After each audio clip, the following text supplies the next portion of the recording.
Hi, this is Rob from SeeHowToDoIt.com. Before we start the video, we'd like to thank you for watching. We'd also like to ask you to please like, subscribe, and share on social media, and visit us at SeeHowToDoIt.com. Today we're going to show you how to replace the run capacitor on this swamp cooler. Let's get started.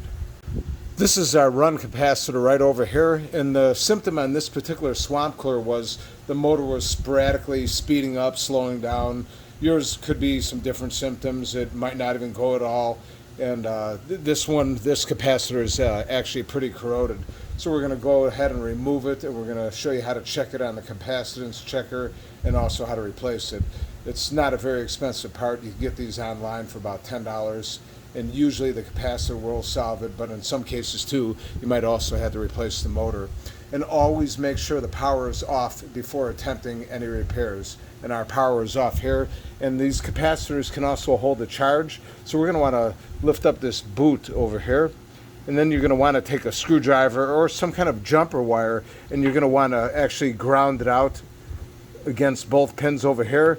And it could possibly hold a little bit of a charge, and if you do that, it will discharge. So ours is good over here. So we're going to go ahead and pull the terminals off, and always pull by the plug over here. Don't pull by the wire because you will break it off, because more than likely it's probably already brittle. And now we're going to go ahead and remove the screws. Depending upon yours, it might be a 1/4 inch or 5/16. This is actually 1/4 inch, so we'll go ahead and take those off. One other thing also I forgot to say is this capacitor was actually smoking, so it was pretty much straightforward that it was bad. So we're going to go ahead and remove this here.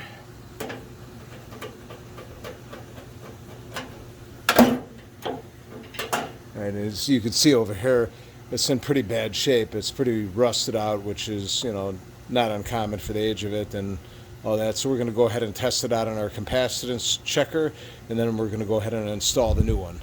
Also, you could read the value of your capacitor. It's right on the side there. Hopefully it's readable. This one is 25 microfarads at 370 volts.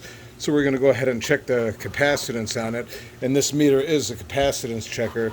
If you don't have a capacitance checker, you could just go ahead and replace the capacitor. Like I said, you get these for generally about $10 online. So all you got to do is put one pin over here, one pin over here.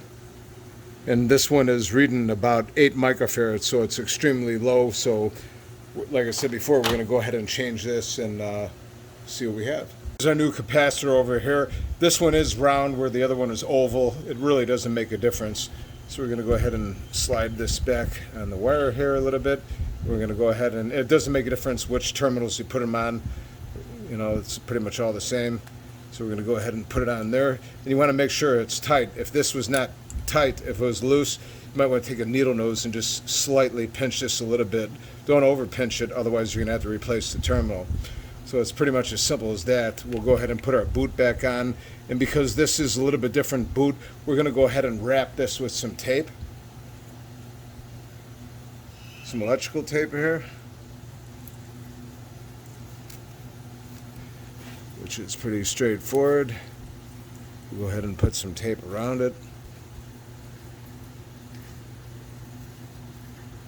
Because we don't want that coming off or anything getting inside there. And that's pretty good there. So now we're going to go ahead and mount it back down.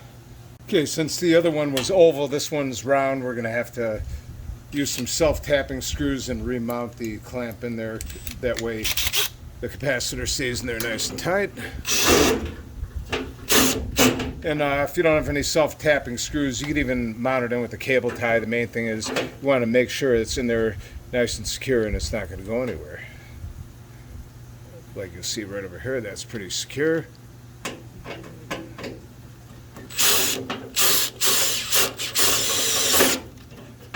slip that back in here. I'll go ahead and tighten that down. Okay, it's pretty much in there good. Now we'll go ahead and fire it up and see how it operates. We'll also go ahead and put our wire inside the boot a little bit here. That should be good there. Now we'll go ahead and fire it up and see how it operates. Alright, we'll go ahead and turn it on. That sounds pretty good. That's our high speed there. And that's our low speed there. Before, when you'd put it on the high speed, the motor was going high, low, and the capacitor over here, that was starting to smoke, so we're looking good. We'd like to thank you for watching. Please like, subscribe, and share on social media, and visit us at seehowtodoit.com. Thank you.